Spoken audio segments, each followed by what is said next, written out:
ደብረ ዘይት አብዛኛውን የወይራ ዛፍ ስለሚበቅልበት በዚያ ነው። ደብር ማለት ተራራ፣ ዘይት ማለት ወይራ። ደብረ ዘይት ማለት የወይራ ተራራ ማለት ነው። የወይራ የሀገራቸው ዘይት የእስራኤል ዘይት ይበላል። የኛ ሀገር ወይራ አያፈራም። የነሱ ሀገር ፍሬ ግን እኔም በአጋጣሚ አይቼዋለሁ። እግዚአብሔር ፈቅዶ ሄጄ ኢየሩሳሌም ወይራው ፍሬው ይበላል። ያ ደግሞ ተጨምቆ ዘይት ሆኖ የወይራ ዘይት የሚባለው የሚገኝበት ልዩ ወይራ ነው። ያ ወይራ በበዛበት አካባቢ ክርስቶስ ዛሬ ተቀምጦ አስተማረ። ወይራ ጽኑ ነው፣ ጽናት ይኖራችሁ ማለቱ ነው። ከወይራ ዘይት ይገኛል። ዘይት የፍቅር ምሳሌ ነው። ፍቅር ይኖራችሁ ማለቱ ነው።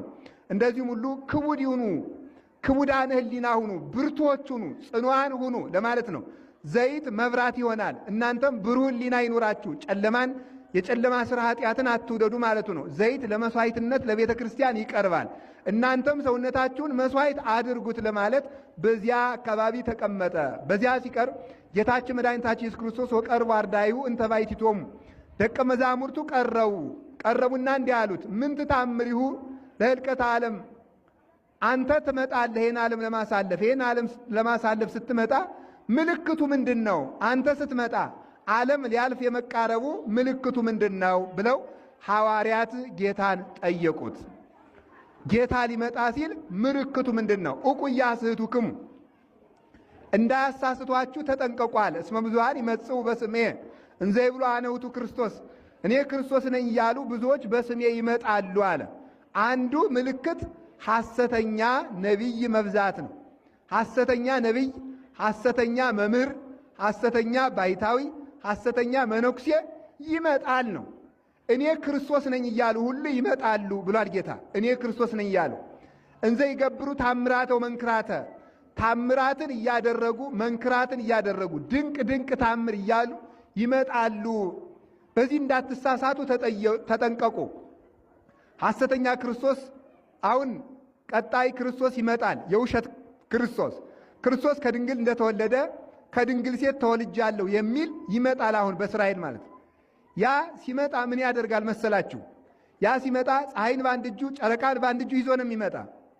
በአንድ ቀን ዘር ዘርቶ፣ በአንድ ቀን አብቅሎ፣ በአንድ ቀን አጭዶ፣ በአንድ ቀን ወቅቶ፣ በአንድ ቀን ፈጭቶ፣ በአንድ ቀን ጋግሮ በሉን የክርስቶስ ነኝ ጥገቡ የሚል ይመጣል። ያንን ብናይ እኛ ሃይማኖታችን አንክድም ተብሎ ቢጠየቅ በጣም አስቸጋሪ ነው። እኔና እናንተን የዚህን ዘመን ክርስቲያን ወስጄ ከዚያ ዘመን ጋር ወስጄ ሳሳየው እውነት ግን እንደዚህ ያለ ሰው ቢመጣ ግን ይሄ ሕዝብ ግን ይሰማናል እላለሁ። አሁን አንድ ሰው ፀሐይን በእጁ ይዞ ቢመጣ ሰው ያ ሰውዬ ውሸት ነው ምን ትሉኛላችሁ እናንተ? ይኸው ቀንተው አትሉኝም? አባ ቀንቶ ነው ብላችሁ በድንጋይ ነበር የምትሉኝ። እንደዚህ ያለ ሰው ቢመጣ ማለት ነው። በእስጢፋኖስ ዘመን ሰዎች ምን አደረጉ? አሁን ሕዝቡ እዚህ ውስጥ ያላችሁት ሰምታችሁ አክብራችሁ ጊዜያችሁን ፈሽታችሁ እያስቀድሳችሁ እየተማራችሁ ነው። ችግራችን ግን ምን መሰላችሁ? ሌላ ሰውም ሊወስዳችሁ ቢመጣ ደግሞ ፈቃደኞች መሆናችሁ ነው። ታምር የሚያደርግ ሰው በእስጢፋኖስ ዘመን አንድ ጠንቋይ ነበረ እና ምን አደረገ? እኔ ታምር አደርጋለሁ፣ የእስጢፋኖስ ሃይማኖት ውሸት ነው አለ። ምን ታደርጋለህ ሲባል በሬውን በጆሮው እፍ ሲለው በሬው ከሁለት ተሰነጠቀ።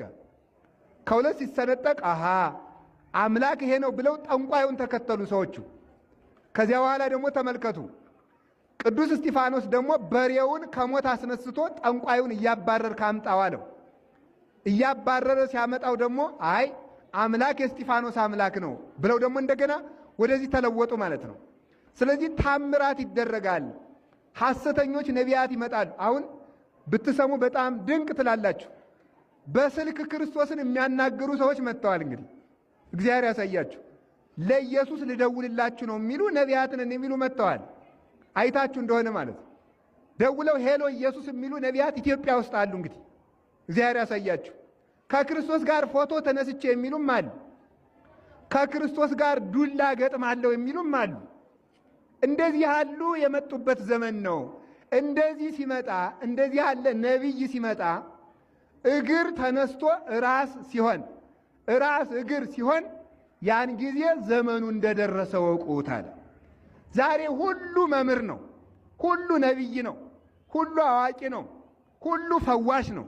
የት ተማርክ የሚለው የለ፣ ማን አስተማረ የሚለው የለ፣ ስንት ዓመት ጸለይክ የሚለው የለ፣ ስንት ዓመት ዋሻ ውስጥ ኖርክ የሚለው የለ፣ ስንት ዓመት ደከምክ የሚለው የለ፣ ክህነት ማን ሰጠህ የሚለው የለ፣ መምህሮች እነማን ናቸው የሚለው የለ ምን የለ። ዝም ብሎ የሚከተል የዋህ ሕዝብ ስላለ፣ በገፍ የሚያጨበጭብ ሕዝብ ስላለ ሁሉ ቅዱስ፣ ሁሉ ነቢይ፣ ሁሉ ባሕታዊ ሆኗል።